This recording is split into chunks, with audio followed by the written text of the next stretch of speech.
Good morning.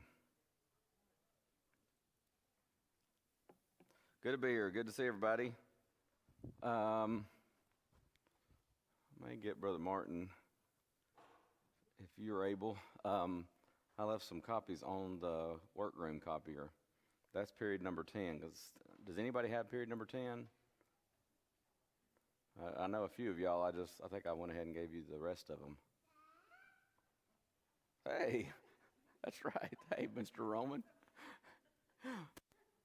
Hey, that's all right there. Period number 10 is what we're going to get into this morning, and so I don't think unless I've a few people said, hey, I'm going to want every handout, so if you want to just go ahead and give them to me, so I did.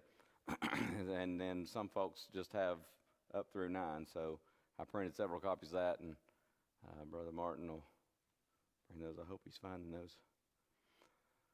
Here's our clock face that we've been using just kind of as a memory tool, the 12 periods of Old Testament history, before the flood or antediluvian, post-diluvian, after the floods, period number 2. Period number 3 being patriarchal. 4, bondage and Exodus. 5, wilderness wanderings. 6, the conquest and the possession of the land. 7, the period of the judges. 8 is the United Kingdom, which we just finished up a couple weeks ago.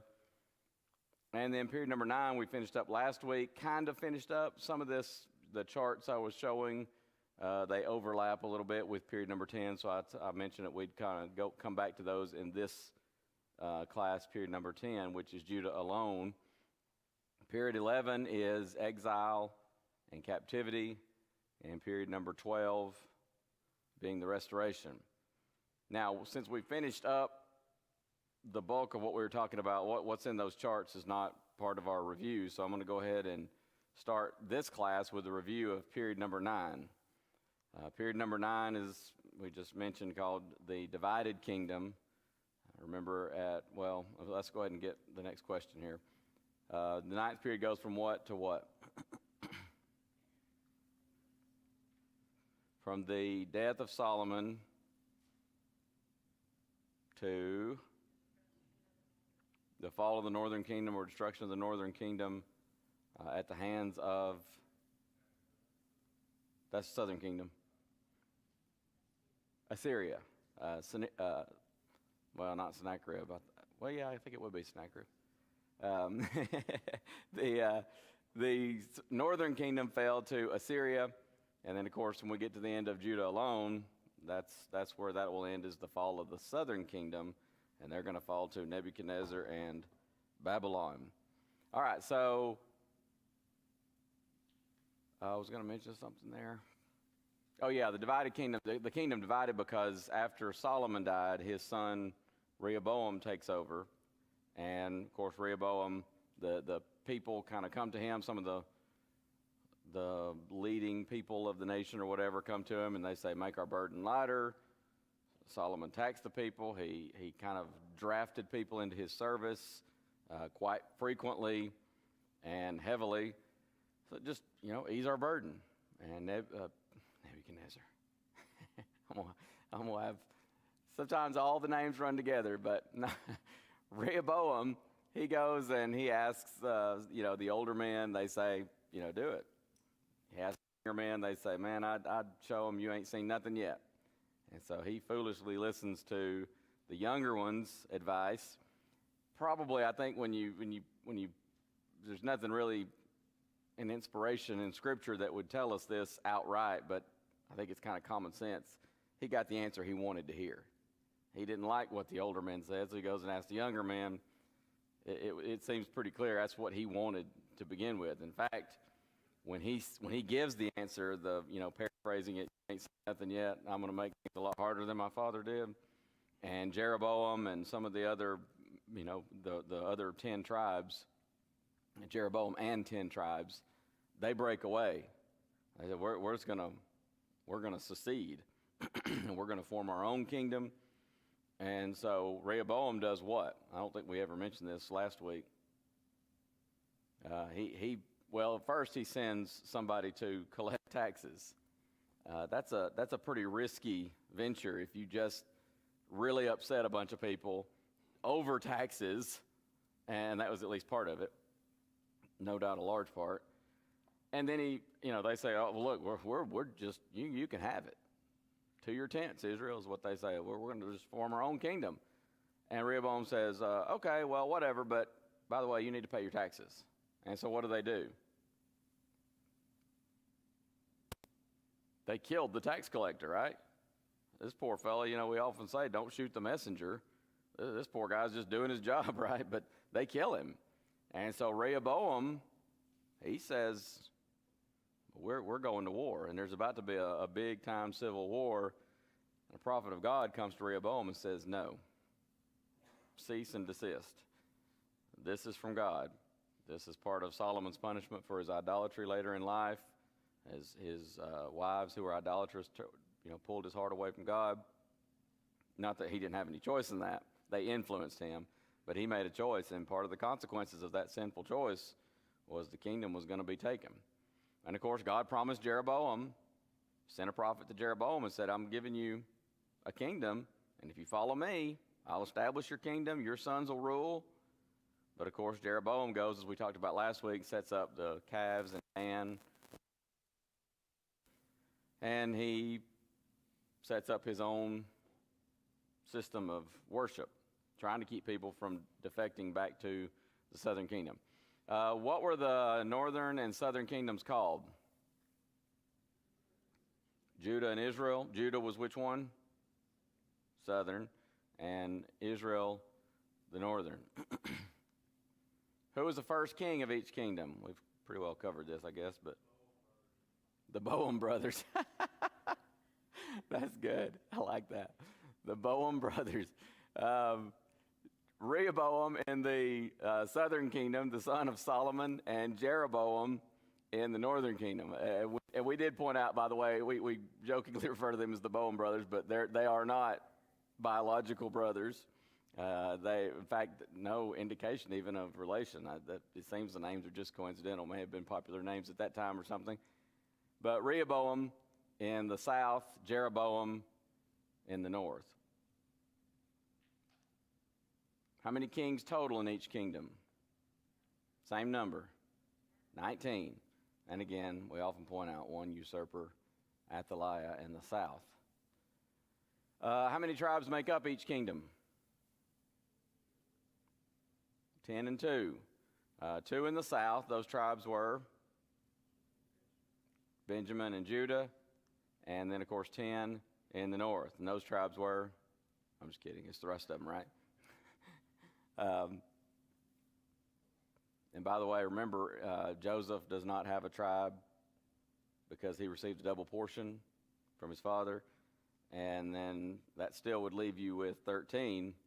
So why are there not 13? Levi. The tribe of Levi did not have a land inheritance. Why? They're the priests. The Lord is their inheritance. He says that over and over again, talking about dividing up the land when they come into the land. He says, the Lord is your inheritance. And so they had Levitical cities scattered throughout the land. And 6 of those, 6, is that right? Yeah. 6 of those were called by a specific name. I'm getting into earlier periods, but it's just kind of good review. Cities of refuge, right. Those were Levitical cities. Killed somebody by accident, the avenger of blood, to avenge the blood, flee there. There would be some kind of a trial or hearing, and if it was determined that it was an accidental death, then you were able to stay there for asylum, and you had to stay there until the death of the high priest. And remember, we talked about those are a shadow or a type of the church, because that's what the church is. It's a spiritual city of refuge. Only with the church, you could only leave a city of refuge without your life being forfeit. You could only leave when the high priest died. Well, in the church, who's the high priest? Jesus. And he lives forevermore. So you cannot leave the spiritual city of refuge at any time without forfeiting that salvation, that refuge therein. Jeroboam set up golden calves where? Dan and Bethel. Which one is in the north? Get into some geography here. Dan. And it's actually way up far north of the kingdom, right? Dan, and of course Bethel is not very far at all from Jerusalem. So one was way up north, so if you're in the northern part, and that was kind of Jeroboam's logic to the people. Hey man, it's a long ways to go to Jerusalem. Just go right here. Worship and a lot of times it was worshiping God, supposedly, through the calf. Of course, God strictly forbade any type of image, but he's trying to make everything convenient for them. It's a religion of convenience. And that still exists to this day. Sometimes folks try to set up a religion of convenience. But Dan and Bethel, and he sets up the one in Bethel close to Jerusalem in the hopes of keeping people from saying, well, it's just right there to go to Jerusalem, so we'll just go there. But it's all about his political interests instead of trusting in God, who said he would establish his kingdom. Yes, sir? Did the people generally accept that? It seems they did. And maybe part of accepting it so readily was that he made priests of the lowest of the people, and Jeroboam was in many ways a true stereotypical, at least, politician. And so maybe that's why, hey, look at you, they won't even let you serve down there in Jerusalem because you're not of the tribe of Levi. Well, you come here and we got a spot for you. So I think it would. Robert said, what Hosea says come to play here in Hosea 4:6, my people are destroyed for a lack of knowledge. I think probably so. And there was a lot of ignorance, I'm sure, among the people, and maybe that's why they so readily accepted it. But there's no indication that anybody says. Now there are some. The Bible records some who actually they leave and they go to the southern kingdom. But it seems, for the most part, everybody just, whatever. And that happens a lot even to this day. Whatever the leader in a country does, the people just kind of, well, I don't know if I 100% agree with that, but whatever, just kind of go along, get along. It's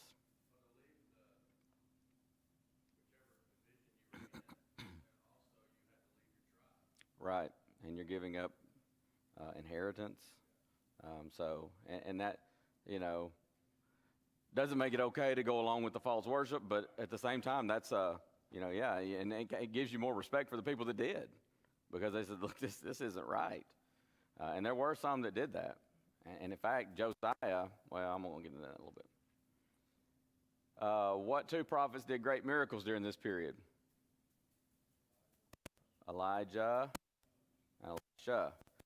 By the way, if you have, I won't say a King James version, because some update this. I have this Bible that I use here. Let me double check. There's I know one passage because it's in my sermon this morning. There's a passage in Luke 4 where it mentions Elijah and Elisha together. Look at Luke 4.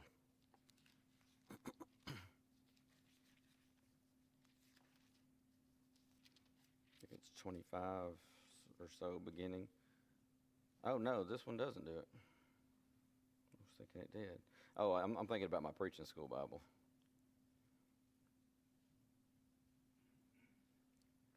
In Luke 4:25, Jesus is there in the synagogue. I kept wanting to say tabernacle. I knew that wasn't right. He's in the synagogue, and no prophet is accepted in his own country. Verse 24, I tell you of a truth. Verse 25 says there are many widows in the days of. What do you got there? Elijah, King James. New King James. Anybody got a King James that says Elijah? And some of the King James editions, it's still the King James version, but some of them will update this. There's a passage, I can't recall where it is now, where it's Jesus is talking and he mentions Noe or Noe, and it's talking about, of course, who? Noah. But there are some editions of the King James where they'll actually just change that to Noah, because that's more. Sometimes the translators in these older editions, they use kind of a transliterated from the Greek, And that's what's happening here with the Elias. It's talking about Elijah. My Bible that I used when I was in preacher school actually has here in Luke 4:25. It's a King James Version, but it has Elijah. And then if you go into verse 26, unto none of them, he mentions, verse 27. Many lepers were in Israel in the time of, that's Elisha. And New King James has that, some of the older editions of King James. And mine's not even that old an edition. It's just some change it and some don't. I don't know why. I think it's easier to understand if you just go ahead and make it say Elisha, because that's who he's talking about. Because if you read in 2 Kings 5, who healed Naaman? Or who did God use to heal Naaman? Elisha. But here it's got Eliseus. So sometimes those will be updated a little bit in some editions of the King James. But all the newer versions have Elijah and Elisha in those passages. And then our memory verse, 2 Corinthians 5:17. Therefore, I got a typo there. If any man, it's supposed to be therefore. Therefore, if any man be in Christ, he's a new creature. Old things are passed away. Behold, all things are become new. All right, with that, let's jump into period number 10. This, of course, is Judah alone. The kingdom divided after Rehoboam took over. Again, we often say period number 9 begins, period number 9 begins with the death of Solomon, but it actually happens a little bit after Rehoboam takes over. The kingdom divided because of his foolish decision, but also it goes back to consequences of Solomon's sins. That period, number 9, ended with the fall of the northern kingdom to Assyria. Now, number 10, they're not all in captivity. Israel has been taken away into captivity, many of them. And by the way, I don't think I mentioned this, but you study in 2 Kings 17, the New Testament talks a lot about Samaritans. You see them come into play a lot, especially in the ministry of Jesus. One of the more notable instances, what? Actually, several of them. Do what? Who'd you say? Yeah, you did. I heard you. I think you said the Samaritan woman at the well. I think you said the Samaritan woman at the well. I mean, I was all prepared to say that's exactly the one I was thinking of, and great minds must be thinking alike. That is what you said. Okay, now he wants to admit it. But yeah, the Samaritan woman at the well is one that a lot of times comes to my mind. What's another one? Samaritans that come into play in the New Testament. The Good Samaritan, right? I mean, that's might even be more likely to come to mind than the woman at the well.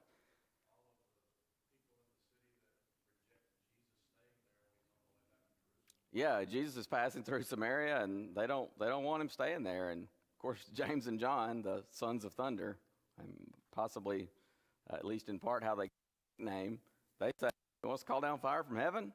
I mean, they're ready to destroy those people. And Jesus, of course, says, "I didn't come to destroy lives. I'm here to try to save people." He's seeking and saving the lost. But yeah, the Samaritans. Well, if you don't have a background, you kind of go, "All right, who are these people? Where'd they come from?" And what when you read 2 Kings 17, to bring it kind of in a nutshell, Assyria comes, conquers Israel. They take many of them into captivity. And when it says, and you'll see this iterated a little more explicitly with the fall of Judah, when it says they took them into captivity, it doesn't mean they just took everybody.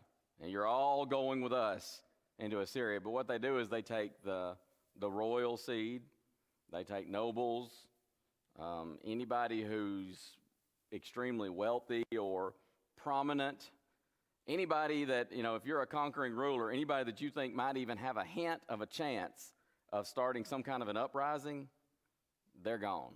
They're coming with us, and they're going to be captives, but especially royalty and nobles. So you leave the poorest of the people in the land because, you can't just leave a land empty, right? Leave them there. They'll tend to the land. They'll just be the people that they're going to do what they're told. That's kind of how a ruler would view it. But what they do is they end up sending people in, foreigners, to help populate the land.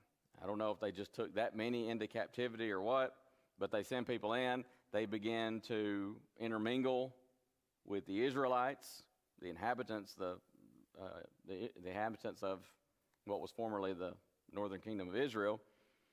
And so you end up with people that are half Jewish and half foreign. And when you get to the New Testament, you begin to get some context. You don't get that context from the Old Testament there in 2 Kings 17. You just get the fact that that's how they came to be, the Samaritans. But when you get to the New Testament, you find out the Jews and the Samaritans did not like each other very much. This was kind of their racial divide in that time. They viewed the Samaritans as half-breeds. You're not really Jewish. And the Samaritans, a lot of times the feeling was pretty much mutual. They just didn't like each other very much. And so you have the woman at the well saying to Jesus, how is it that you, being a Jew, you're sitting here talking to me and kind of conversing with me? Johnny mentioned Jesus is passing through. The Samaritans like, we don't want you staying here. You just keep moving along. You're not staying in our area because he's a Jew. And they just didn't like each other for the most part. And so when Jesus gives this parable of the Good Samaritan, the people are kind of like, huh. In fact, he says, which one was a neighbor to the man that fell among thieves? And I've pointed out before in preaching on that parable, it's like the guy can't even bring himself to say the Samaritan. He says, well, the one that showed mercy. And Jesus says, you go and do likewise. They just didn't like each other very much. But that background of how the Samaritans came to be is in 2 Kings 17. Period number 10, again, this is Judah alone. It's going to cover from, as you might guess, the fall of the northern kingdom to, guess what? Fall of the southern kingdom. The northern kingdom, again, fell to Assyria. The destruction of the southern kingdom came about at the hands of Babylon and that infamous king, Nebuchadnezzar. Where do we read about this in the Bible? Well, I just told you where the Samaritan race comes from. That's 2 Kings 17, and that's just right after the fall of the northern kingdom. So can you guess where we're going to pick up with the fall, with Judah alone, rather? 2 Kings 18, right? 18 through 25. In fact, in 2 Kings 18, Assyria and Sennacherib have just finished conquering Israel, and now they set their sights on Judah, as you might imagine.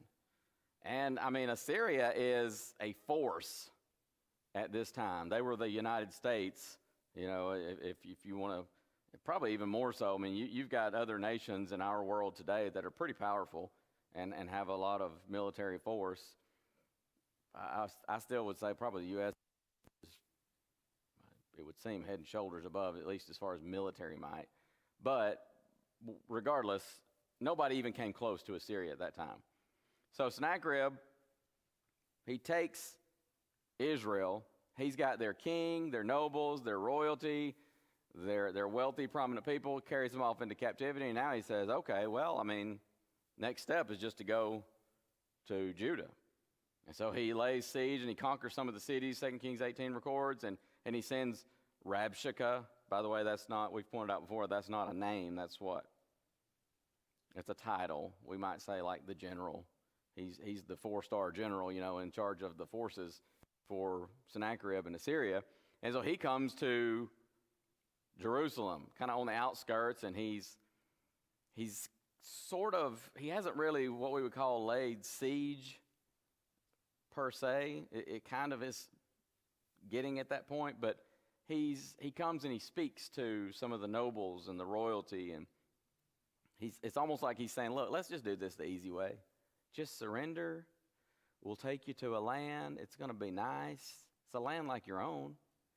And you're going to go with us into captivity because that's what we do, but, it's not going to be so bad. Just do this. But look at all these other nations. They're falling. They're dropping like flies. Do you really think that you have a chance? So just surrender to us. And they even say, don't stop speaking to them in Hebrew. The Rabshakeh was apparently a learned man. He knew how to speak in their language. Don't speak to them in our language. Speak to them in the language of the court. I was trying to think, Aramaic.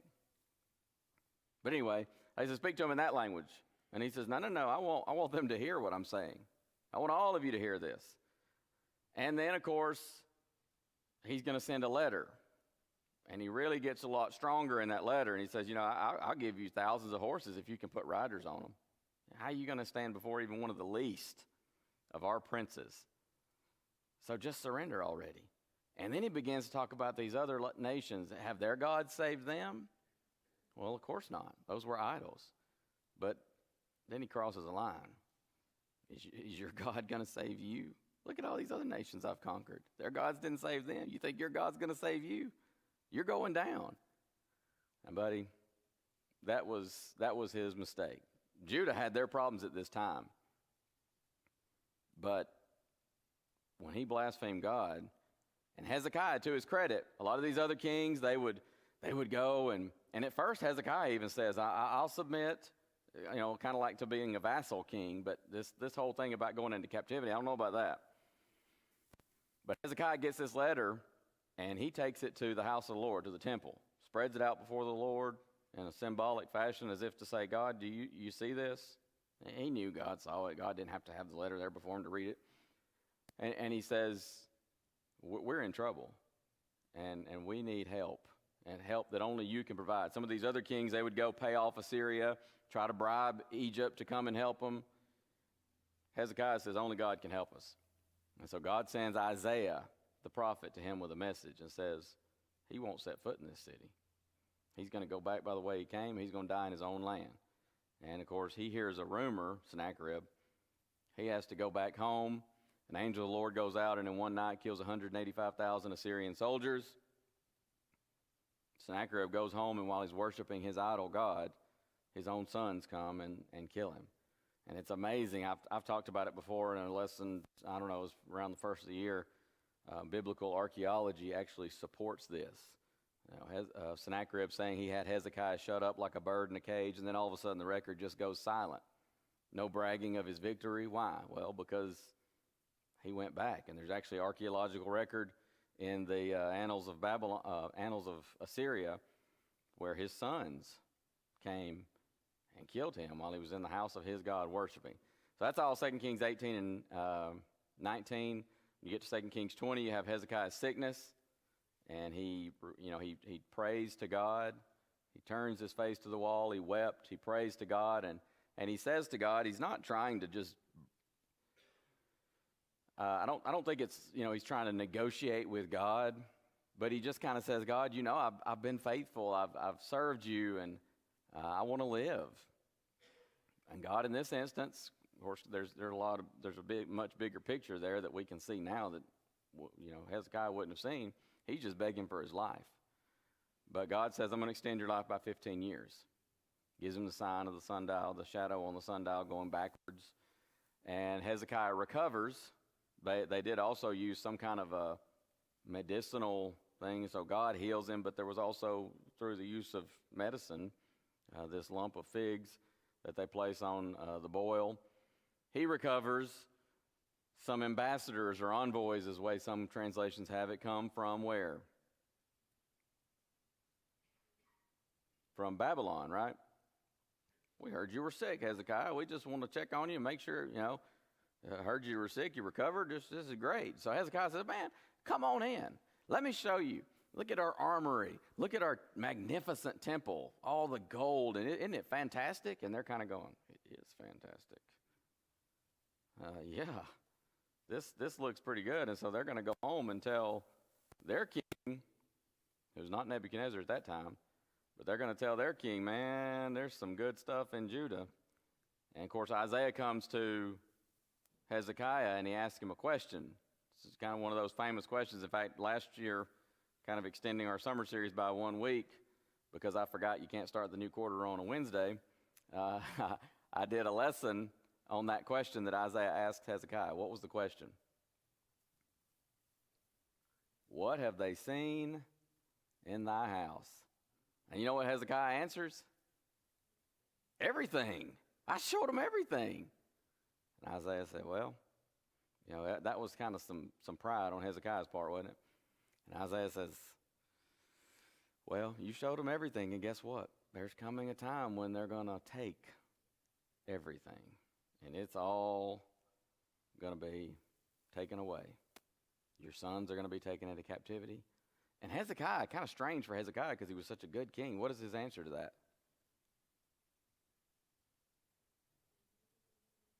He kind of just says, whatevs, whatever. I mean, you said it's going to be peace during my days, so, it just kind of odd. Seems out of character for Hezekiah, and maybe that's still his pride working on him. But he says, well, as long as there's peace in my days, I guess it's tough luck for them.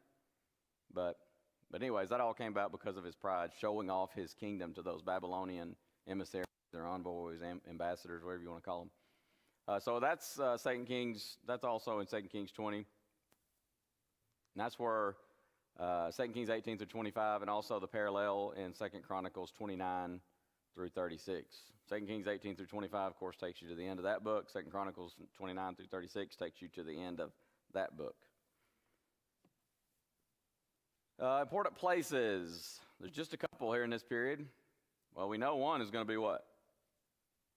The capital, Jerusalem. But the other is the capital of another country, Babylon. That's where they're going to be taken into captivity, of course. Important people in this section. Who is important in this section? Well, you can guess one of the first ones.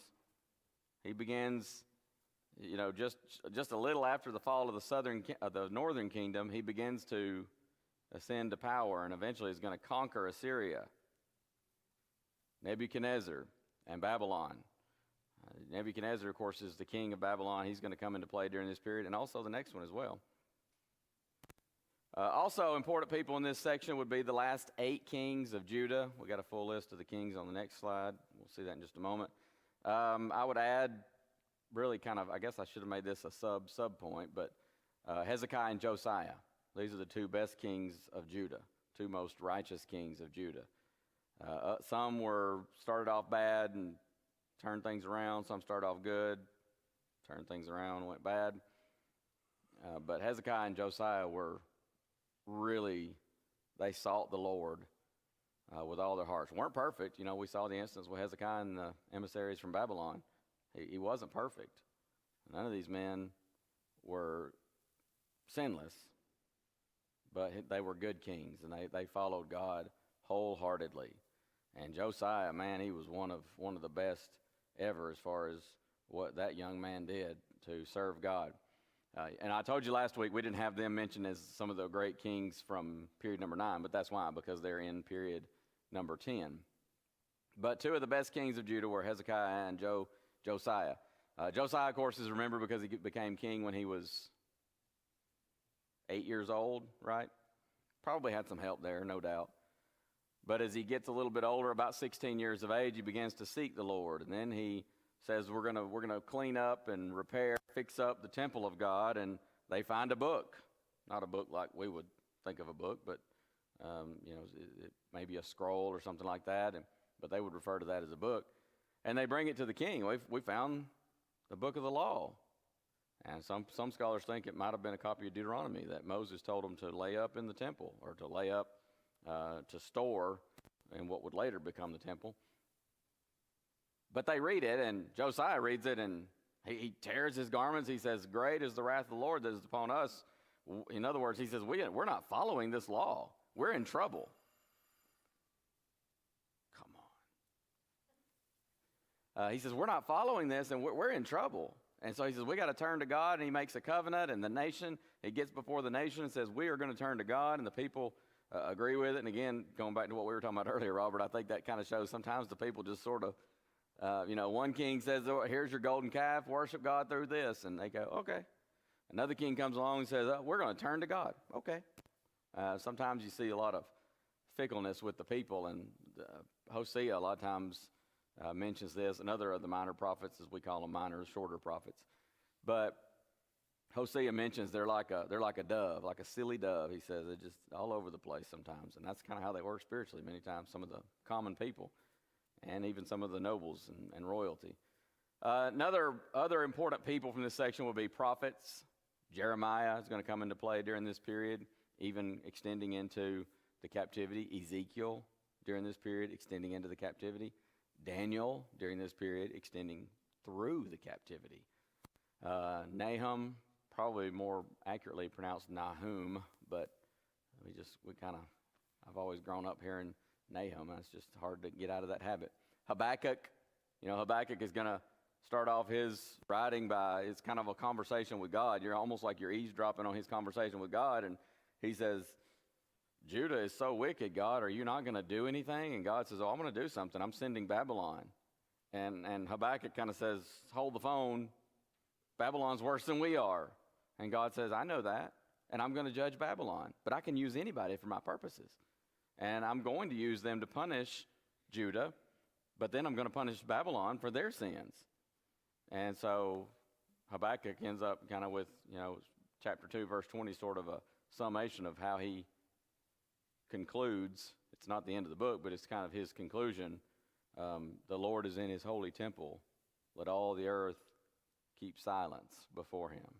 He kind of says, God knows what he's doing. I guess I just need to chill, take a step back, and let God be God.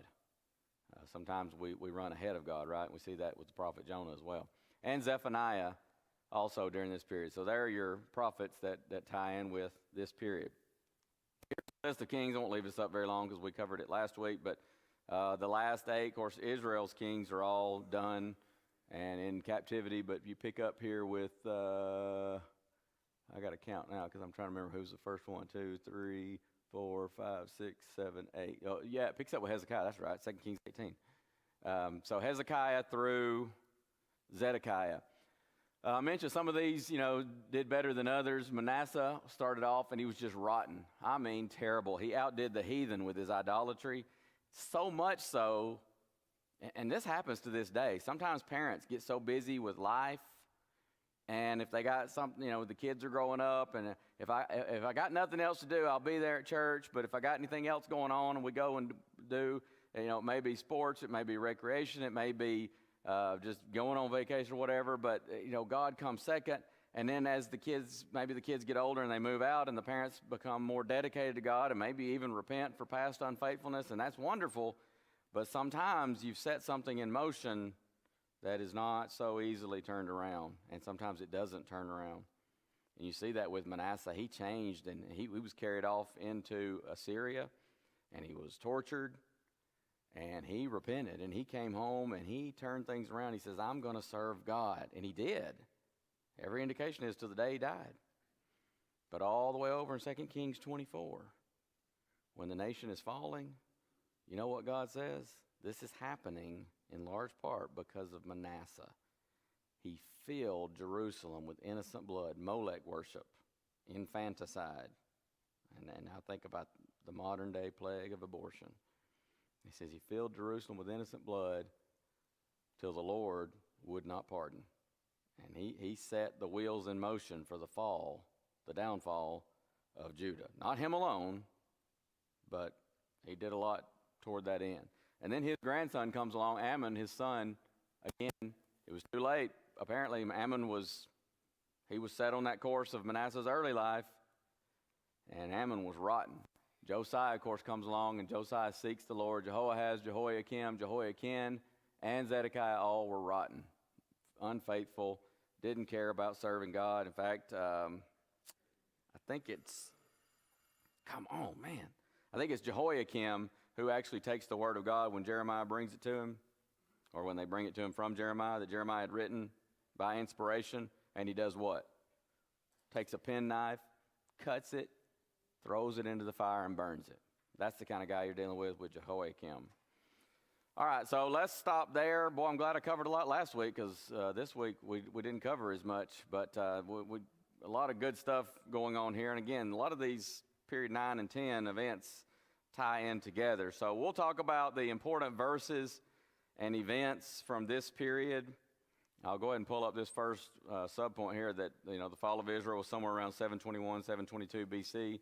Fall of Judah around 586, 585 BC. There are going to be 3 different times when captives are taken: 606 BC approximately, 596 BC approximately is the second group, and then the utter fall and destruction of Jerusalem. The city is burned, the walls are broken down, the temple is burned and destroyed.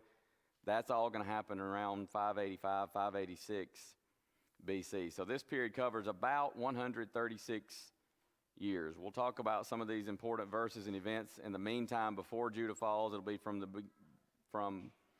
722, 21-ish to 585, 586. So we'll talk next week, Lord willing, about the events that we read about, or at least some of the events that we read about in those 136 years in between. And I was thinking we'd get to those charts, but I am still going to cover those charts a little bit more. I think we'll have time to do that next week as we get through the end of period number 10. We'll do a review of period 10 and then jump into period number 11 just as soon as we can. There's a lot to cover here, but man, it's good stuff, and it's really sad as you see the nation sinking so deep into sin and refusing to turn back when God sends prophets, and eventually Judah also, of course, is going to fall to Babylon. All right, thank you very much. We'll have our break before worship.